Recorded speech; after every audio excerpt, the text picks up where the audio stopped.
मुख्यमंत्री भजनलाल शर्मा ने बैठक ली। सरकार का 1 वर्ष पूर्ण होने पर प्रदेश में कार्यक्रम किया जाएगा। कार्यक्रम को लेकर अधिकारियों की बैठक ली गई है। बड़ी जानकारी हम आपको दे रहे हैं। सरकार के 1 वर्ष पूरा होने को लेकर मुख्यमंत्री भजनलाल शर्मा ने बैठक ली, क्योंकि एक भव्य समारोह, एक भव्य कार्यक्रम भी किया जाना है। सरकार ने 1 साल में कितनी उपलब्धियां प्राप्त की हैं, जनता के हित में कितने काम किए गए हैं, सरकार 1 साल में कितनी सफल रही है, इन सब को लेकर ये बैठक भी की गई है। और बता दें कि एक समारोह भी आयोजित होना है।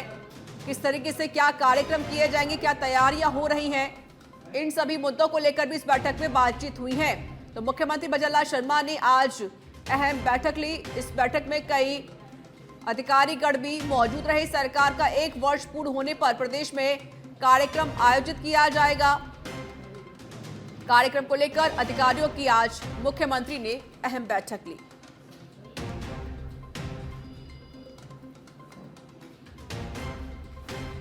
तो बड़ी जानकारी हम आपको दे रहे हैं। सरकार का 1 वर्ष पूर्ण होने वाला है, जिसको लेकर एक कार्यक्रम भी आयोजित होगा।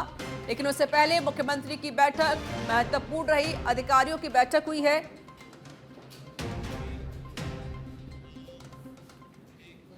और सरकार में भजन सरकार को 1 साल होने जा रहा है। वहीं इस बीच सरकार इस महीने में राइजिंग राजस्थान का आयोजन भी कर रही है। राइजिंग राजस्थान और सरकार के 1 साल के कार्यकाल पर प्रदेश के deputy CM doctor Premchand Bairwa से खास बातचीत की हमारे पॉलिटिकल एडिटर लाल सिंह फौजदार ने। आप भी सुनिए। इस समय सरकार का पूरा जो फोकस है वो है राइजिंग राजस्थान पर, और 1 साल पूरा होने पर जनता के सामने पूरा लेखा जोखा जाने की बात लगातार भजनलाल सरकार कह रही है। मेरे साथ डिप्टी सीएम प्रेमचंद बैरवा हैं, उनसे बात करते हैं। सबसे पहले मैं अपने दर्शकों को बता दूं कि डिप्टी सीएम प्रेमचंद बैरवा जिस राजनीतिक सफर के साथ आगे बढ़े हैं वो आम आदमी के लिए प्रेरणा स्रोत हैं, और ऐसे राजनेताओं को देखकर आज भारतीय जनता पार्टी का आम कार्यकर्ता भी पूरी मेहनत और शिद्दत से सपनों के साथ काम कर रहा है। आज हम बात कर रहे हैं 1 साल पूरा होने पर, और चूंकि आपकी सरकार बड़े जोर शोर से तैयारी कर रही है, पीएम मोदी को आपने आमंत्रित किया है। मैं आपसे पूछूं डिप्टी सीएम साहब, तो आपके जो 4 विभाग हैं, हालांकि डिप्टी सीएम होने के नाते पूरी सरकार भी आप देख रहे हैं, क्या मानते हैं आप, क्या उपलब्धियां इस 1 साल की आप जनता को बताना चाहेंगे? देखिए, हमारे यशस्वी प्रधानमंत्री नरेंद्र मोदी जी का जो सोच और जो विजन है कि जिस तरह से इस भारत का मान और सम्मान उन्होंने इन 11 साल में जो बढ़ाया है, वो वाकई भारत के लिए एक ऐसा है कि भारत कभी भी इतने फैसले उन्होंने किए हैं, जो फैसले जिनकी आस लगाए हुए हिंदुस्तान की जनता बैठी हुई थी, वो करने के बाद में जनता में, आम जन में ये भावना है कि माननीय नरेंद्र मोदी जी एक हमारे इस भारत का, हिंदुस्तान का विकास ही नहीं अपितु विकसित भारत बनाने का उनका सपना है, वो हम सब मिलकर पूरा करें। इसी लक्ष्य को लेते हुए हमारे यशस्वी मुख्यमंत्री भजनलाल शर्मा जी ने जब से जो डबल इंजन की सरकार राजस्थान में बनी है, जब ही से पहले दिन से ही इस चीज़ को लेकर आगे बढ़ रहे हैं कि राजस्थान का विकास, राजस्थान का उत्थान और हर क्षेत्र और हर वर्ग के उत्थान के लिए वो लेकर चले हुए हैं। इसी को लेकर उन्होंने जिस तरह से हमारे युवाओं के साथ, जिस तरह से कांग्रेस गवर्नमेंट ने धोखा किया है, उनके पेपर लीक कर करके हमारे किसानों से धोखा किया है कर्जा माफ़ी के नाम से, और वो सरकार में आए। लेकिन यशस्वी मुख्यमंत्री भजनलाल जी शर्मा जब आए तो इस चीज़ की उन्होंने सबसे पहले पहल की कि मेरे युवाओं के साथ धोखा हुआ, तो इन युवाओं के साथ धोखा करने वालों को उन्होंने जेल में डाला, और उसके बाद में इन युवाओं के चेहरे पे मुस्कान लाने के लिए उन्होंने इतनी वैकेंसीज खोली है 1 लाख से ऊपर, और हर साल 1 लाख से ज़्यादा के वैकेंसी निकाल कर युवाओं को रोजगार देने का जो लक्ष्य लिया है, वो वास्तव में हमारे युवाओं के लिए एक अच्छा मैसेज है, और उनके प्रति हमें करना भी चाहिए, क्योंकि हमारा भारत युवाओं का देश है, हमारा राजस्थान युवाओं का देश है, और माननीय यशस्वी प्रधानमंत्री जी की भी यही है कि मैं विकसित भारत 2047 युवाओं के हाथ में दूं। इस सोच को लेकर ही युवाओं के लिए हमारे यशस्वी मुख्यमंत्री जी काम कर रहे हैं, हमारी सरकार काम कर रही है। और किसानों के लिए भी जिस तरह से उन्होंने कर्जा माफ़ी नहीं की, लेकिन आते ही हमारे यशस्वी मुख्यमंत्री जी ने जो हरियाणा से जल समझौता करके ERCP की योजना लाने का जो पहल की है, निश्चित रूप से ये 4 साल 5 साल जो भी लगेंगे, लेकिन हर खेत में किसान को अगर पानी मिलेगा तो हमारे इस राजस्थान में हमारी जो ज़मीन है वो बहुत ही उपजाऊ ज़मीन है, लेकिन पानी की कमी थी, और अगर पानी आ जाएगा तो हमारे किसानों के लिए इससे बड़ी कोई बात नहीं होगी। इसलिए ये काम भी वो कर रहे हैं। हमारी महिलाओं के को लेकर, हमारी गैस में सब्सिडी से लेकर, हमारे किसानों के लिए गेहूं का समर्थन मूल्य बनाने के लेकर, और इसी दृष्टि से वो आगे बढ़ रहे हैं कि मेरे युवाओं को मैं और रोजगार दूं, युवा अपने आप में एक इस तरह की स्किल डेवलपमेंट करें कि जिससे युवा हमारा एक पढ़ने के बाद में वो एक नौकरी नहीं लगे, वो नौकरी देने वाला भी बने। इसको लेकर काम कर रहे हैं। और राइजिंग राजस्थान का जो मीट का जो काम कर रहे हैं, वो उन्होंने पहली साल में ही, 1 साल भी नहीं हुआ उससे पहले ही ये कदम उठाया कि अगर राइजिंग राजस्थान मीट अगर यहाँ होती है और जो इन्वेस्टर है हमारे वो आते हैं तो हम उसको धरातल पे 4 साल में उतार पाएंगे। इसको लेकर उन्होंने कई देशों में यात्रा की है, कई देशों में जाकर MOUs किए हैं, कई राज्यों में जाकर उन्होंने MOUs किए हैं, और उन MOUs का यह है कि मकसद राजस्थान में अपार संभावनाएं देखी जा रही है। हमारे यहाँ पे माइनिंग के क्षेत्र में है, हमारे यहाँ टूरिज्म के क्षेत्र में है, यहाँ हमारे एनर्जी के क्षेत्र में भी बहुत अपार संभावनाएं हैं, हमारे पेट्रोलियम के क्षेत्र में भी बहुत अपार संभावनाएं हैं। तो इनको लेकर देश विदेश के सभी इन्वेस्टर यहाँ आना चाहते हैं और वो यहाँ पे काम करना चाहते हैं, बशर्ते कि उनको सही सुविधाएं मिले, उनकी उद्योग लगाने में जटिलताएं नहीं हो। उसको लेकर हमारे यशस्वी मुख्यमंत्री जी काम कर रहे हैं कि उनका सरलीकरण करके और उनको उद्योग स्थापित करने में कोई कठिनाइयां नहीं आए।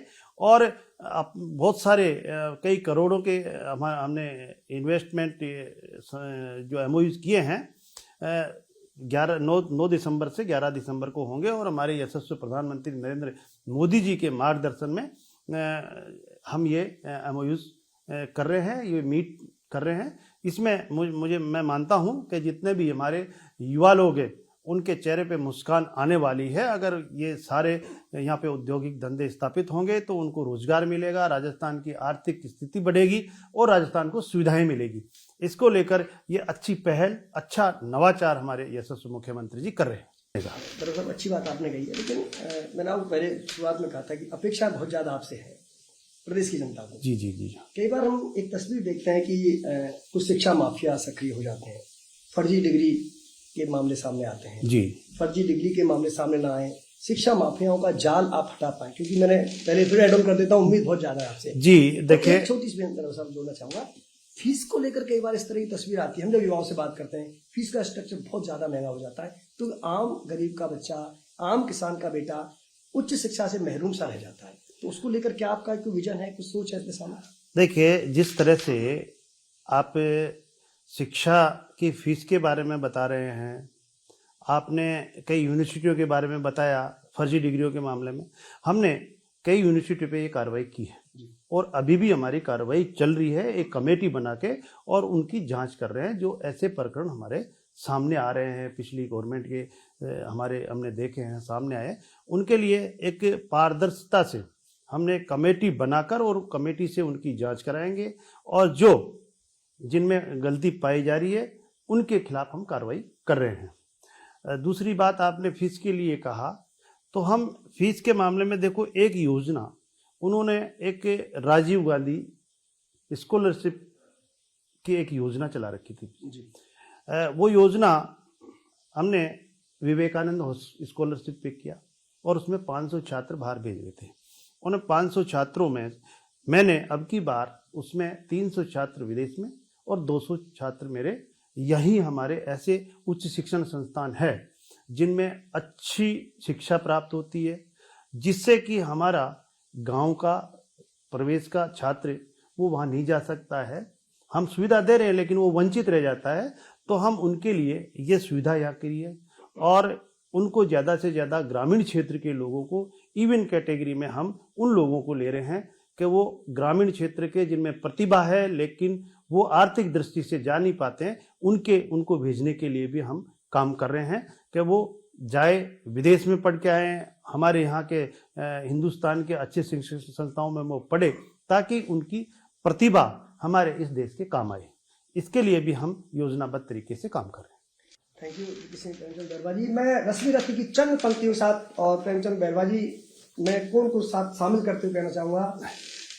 वसुधा का नेता कौन हुआ, भूखंड विजेता कौन हुआ, अतुलित यश क्रेता कौन हुआ, नव धर्म प्रणेता कौन हुआ, जिसने ना कभी आराम किया, विघ्नों में रहकर काम किया। यही उम्मीद हम डिप्टी सीएम प्रेमचंद बैरवा से करते हैं कि वो आगे इसी तरह बढ़े, सपनों का राजस्थान पूरा करें, विकसित राजस्थान के सपने को साकार करें। इस उम्मीद के साथ कैमरा पर्सन विजयगिरी के साथ लाल सिंह फौजदार, सच बेधड़क जय। रुक करते हैं जयपुर का, जहां पर पुलिस पब्लिक वॉलीबॉल खेल का समापन आज है।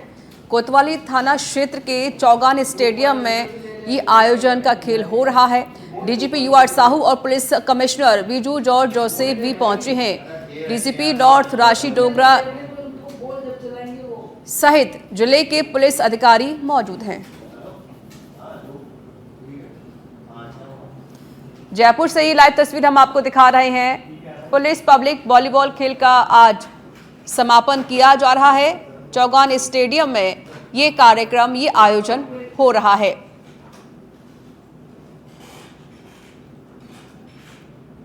डीसीपी नॉर्थ राशि डोगरा सहित जिले के पुलिस अधिकारीगण इसमें आयोजन में मौजूद हैं। ये तस्वीरें आप देखिए। Police commissioner Biju George Joseph भी इस समापन आयोजन में पहुंचे हुए हैं।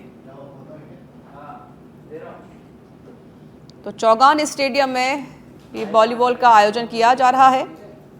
आज समापन है, जिस मौके पर ये कार्यक्रम हो रहा है, आयोजन हो रहा है।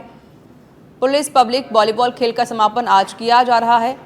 चौगान स्टेडियम में ये आयोजन हो रहा है, जिसकी तस्वीरें आपकी टीवी स्क्रीन पर हैं। जयपुर से लाइव तस्वीर दिखा रहे हैं। Police commissioner Biju George Joseph भी इस दरमियान पहुंचे हुए हैं। संवाददाता राकेश दाधीच जुड़ चुके हैं फोन लाइन पर। राकेश, आज पुलिस पब्लिक वॉलीबॉल समापन का आयोजन हो रहा है, जानकारी दीजिए और कौन कौन वहां पर पहुंचे हुए हैं।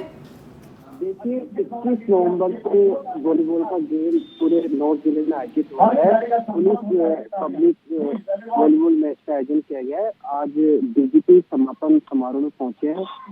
Jaipur police commissioner Biju George Joseph, दोनों ही पुलिस कमिश्नर भी मौजूद है। जिले के जो 3 डीसीपी है वो भी यहाँ मौजूद है। और यहाँ पर जो वॉलीबॉल की जो टीम है, महिला टीम है, वो खेल रही है और आज ही समापन हो जाएगा इस 21 नवंबर से जो चल रहे वॉलीबॉल खेल का। क्योंकि ये जो खेल रहे हैं जो लोग, इसमें तमाम पुलिस की जो टीमें थी, आम लोगों की टीमें थी, पुलिस मित्र और जो गेम में खेलने के नौजवान है, वो लगातार आज टीमें फाइनल में पहुंची है, जिसमें विद्याधर नगर और आमेर के बीच में मैच है। दोनों की टीमें आज मैच खेलेगी। इन दोनों में जो भी टीम विजेता हुई उनको आज डीजीपी अपनी तरफ से पत्र और मोमेंटो देकर सम्मानित करेंगे। बिल्कुल राकेश, अगर हम मेन मकसद के बारे में जिक्र करें तो क्या रहेगा, क्योंकि पब्लिक और पुलिस दोनों के बीच समन्वय बना रहे और जो एक रिश्ता होता है दोनों के बीच, ताकि डर का माहौल भी पैदा ना हो, बल्कि कम से कम दोनों पब्लिक हो या पुलिस, दोनों के बीच एक रिश्ता भी बना रहे। क्या इसके लिए कि भी खेल ये बहुत महत्वपूर्ण हो जाता है? देखिए, खेल का आयोजन इसी उद्देश्य से किया गया है कि आमजन में अपराधियों में ये राजस्थान पुलिस का चरितार्थ स्लोगन है। इसी को मद्देनजर रखते हुए कि पब्लिक और पुलिस के समन्वय स्थापित हो, एक दूसरे से जुड़ाव हो, तो खेल का आयोजन किया जाता है। क्योंकि ये देश के नवराष्ट्रीय नवाचार था, लगातार वो प्रयास कर रही थी कि इस तरह का खेल का आयोजन हो। आखिरकार नवंबर माह में इस खेल का आयोजन किया गया है, जिससे विभिन्न जो पुलिस और जो पब्लिक की टीमें शामिल हुई है। लगातार हर जो सर्किल है वहाँ पर मैच आज वहाँ पर देखने को मिलता है, जिसमें तमाम पुलिस के अधिकारी हैं। बहुत अच्छा है। चलिए राकेश, बहुत शुक्रिया आपका अधिक जानकारी देने के लिए। तो डीजीपी यूआर साहू और सीपी विजू जॉर्ज जोशी भी इस दरमियान मौजूद है। कार्यक्रम का आयोजन किया जा रहा है, समापन का आयोजन हो रहा है।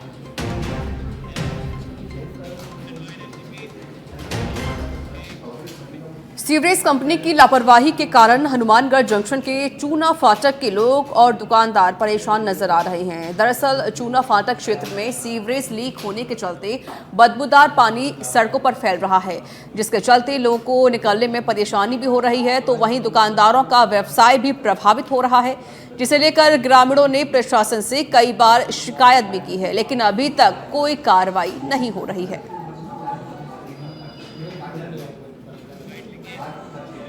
ये चूना फाटक पर पिछले कई दिनों से यहाँ समस्या है, जो सीवरेज का पानी लीकेज होता रहता है और आजकल सारा जो शहर का ट्रैफिक यहीं से डाइवर्ट होकर जाता है। कभी भी कोई बड़ा हादसा हो सकता है। अधिकारियों को कई बार अवगत करवाया इससे, पर समस्या जस की तस है। कभी कह देते हैं पंप बंद है, वहां से पंप नहीं हमारा चल रहा है, इस कारण यहाँ से पानी निकल रहा है। ये हमेशा जब से ये सीवरेज डाला है, जब से यही समस्या है चूना फाटक पर। जयपुर के मुरलीपुरा थाना क्षेत्र में ट्रक चोरी की वारदात सामने आई है, जिसके बाद पुलिस ने मामले में कार्रवाई करते हुए पंजाब हरियाणा बॉर्डर स्थित कस्बा खनौरी से चोरी का ट्रक बरामद किया। साथ ही पुलिस ने चोरी का ट्रक खरीदने वाले 2 लोगों को गिरफ्तार किया है। बता दें कि डीसीपी वेस्ट अमित कुमार के निर्देशन में मुरलीपुरा थानाधिकारी सुनील कुमार ने इस कार्रवाई को अंजाम दिया है। तो वहीं ट्रक चोरी में प्रयुक्त कार पर फर्जी नंबर प्लेट लगाई गई थी।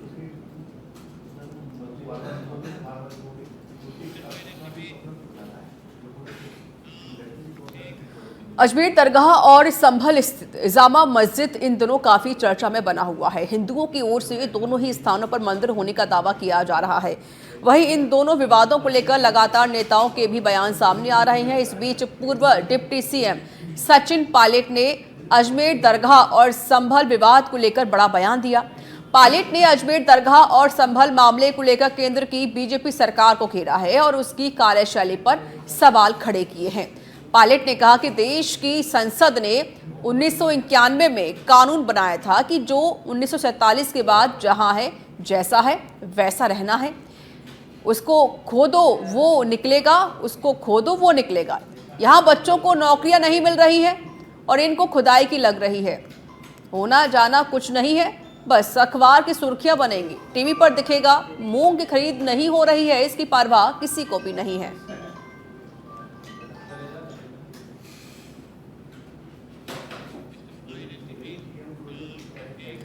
और खबर अब जयपुर के ग्रामीण के आंधी से है, जहां पर आंधी थाना पुलिस ने कार्रवाई करते हुए 73 टन अवैध बजरी से भरा ट्रक और अवैध मार्बल खंडों से भरा ट्रैक्टर ट्रॉली जब्त किया। वहीं कार्रवाई में बजरी ट्रक को एस्कॉर्ट कर रही बाइक को भी जब्त किया गया है। जो वाहन है उसे भी जब्त किया गया है। पुलिस ने बताया कि ट्रैक्टर और ट्रोला के चालकों को भी गिरफ्तार किया गया है।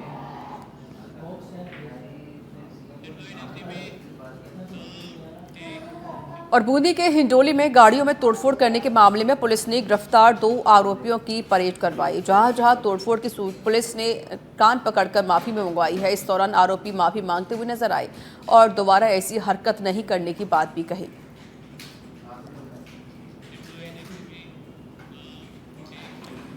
हनुमानगढ़ जंक्शन में 3 जगह एटीएम की छेड़खानी की गई है और असफल होने पर मौके से फरार हो गए। घटना की सूचना मिलने पर बैंक प्रबंधन ने जंक्शन पुलिस को सूचना दी और इसके बाद बैंक अधिकारी और जंक्शन पुलिस बस से फरार हुए अपराधियों के पीछे लगे और अपराधियों को पकड़े जाने की सूचना मिली है। हालांकि पुलिस ने अपराधियों के पकड़े जाने की पुष्टि नहीं की है। वारदात की पूरी घटना सीसीटीवी कैमरे में कैद हो गई। बैंक अधिकारियों के अनुसार अपराधियों ने हनुमानगढ़ जंक्शन के बस डिपो, चूना फाटक और भगत सिंह चौक के अलावा श्री गंगानगर जिले के खेरूवाला गांव में भी एटीएम में छेड़खानी की थी। हमारे 3 एटीएम डिप्लॉय हैं यहाँ पे। एक भगत सिंह चौक है, चूना फाटक है और बस डिपो है। तीनों में अज्ञात चोरों ने क्या किया है, शटर टेम्परिंग की है, उसके आगे प्लेट लगा दी है। अभी जो भी कस्टमर कैश लेने के लिए आएगा उन्हें कैश मिलेगा नहीं, बट वो कस्टमर के जाने के बाद उस पट्टी को हटाते हैं और वहाँ से कैश विड्रॉल करते हैं। तो उनको पुलिस के द्वारा उन्हें पकड़ लिया गया है। तभी वहां जाके देखते हैं क्या होगा आगे जो भी है।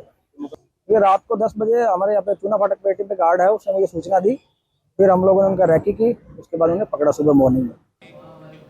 चित्तौड़गढ़ के बेगू नगर पालिका कार्यालय में अव्यवस्था पर पार्षद लामबंद हो गए हैं। पालिका कार्यालय के बाहर बिछाकर पार्षद और सफाई कर्मी बैठ गए हैं। आपको बता दें कि दिन पे दिन पालिका कार्यालय में अव्यवस्थाएं फैल रही हैं, जिस पर पार्षदों का गुस्सा फूट गया। पार्षदों ने पालिका कर्मचारियों के उपस्थित रजिस्टर के नदारद होने पर भी कड़ी नाराजगी जताई। इसी के साथ सफाई कर्मी भर्ती प्रक्रिया में धांधली का भी आरोप लगाया जा रहा है।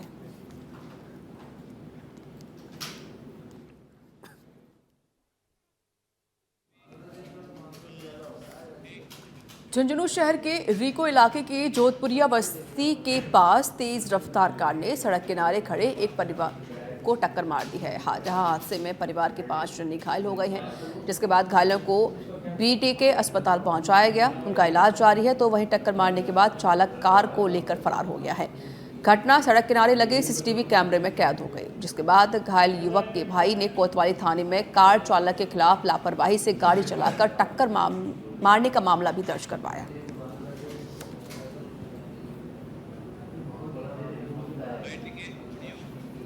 किनारे भी खड़िया साहब, मैं तुम्हारे घर आकर नहीं तो अचानक मैं लाट होती जान करके मैं मानता कौन सी मानता सब खुद वीडियो देखो ध्यान की बात है। घायल गनी 5 आदमी आना घर के बाहर एकदम गोली माई नहीं बैठा अडारी एकदम मैं ले रहे हो गाड़ी ट्रैक्टर में गाल के लेकर आया पड़ोसी ले रहा है गाल के भाई तो ये बता दो सही बता अच्छा हो गई हो फिर और कुछ नहीं हाथ पैर या कांग्रेस के राष्ट्रीय महासचिव और टोंक विधायक सचिन पायलट एक दिवसीय दौरे पर टोंक पहुंचे, जहां उन्होंने बरौनी और हथोना गांव का दौरा किया। आपको बता दें कि पराना, मंडावर, चराई, चीमनपुरा का भी सचिन पायलट ने दौरा किया है। तो वहीं बामोर पंचायत के चीमनपुरा में आयोजित स्थानीय कार्यक्रम में भाग लिया।